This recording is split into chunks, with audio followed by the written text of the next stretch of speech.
Kabul, Islamabad. More than 500 civilians were killed in Afghanistan in the first 3 months of the year as violence raged even after an agreement between the United States and the Taliban on withdrawing foreign forces, the United Nations said on Monday.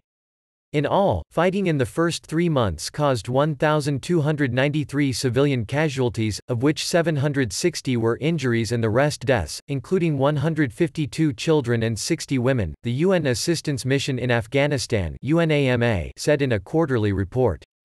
The violence increased after a February 29 U.S. Taliban pact on the withdrawal of U.S.-led foreign forces in exchange for Taliban security guarantees. It includes a commitment by the Taliban and the Afghan government to work towards peace. The report tracks a disturbing increase in violence during March at a time when it was hoped that the government of Afghanistan and the Taliban would commence peace negotiations, as well as seek ways to defuse the conflict and prioritize efforts to protect all Afghans from the impact of COVID-19, UNAMA said. Despite that, the number of casualties in the first 3 months of this year was the lowest since 2012. The period included a reduction in violence leading up to the signing of the pact.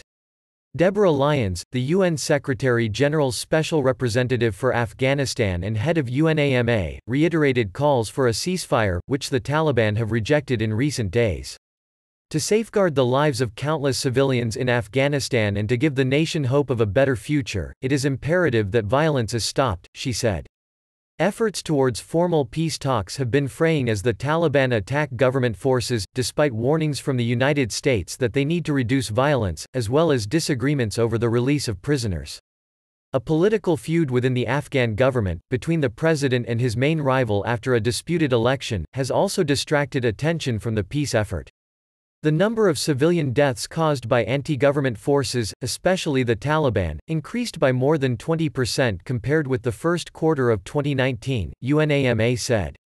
Targeted killings, summary executions and abductions of civilians were also on the rise, it said.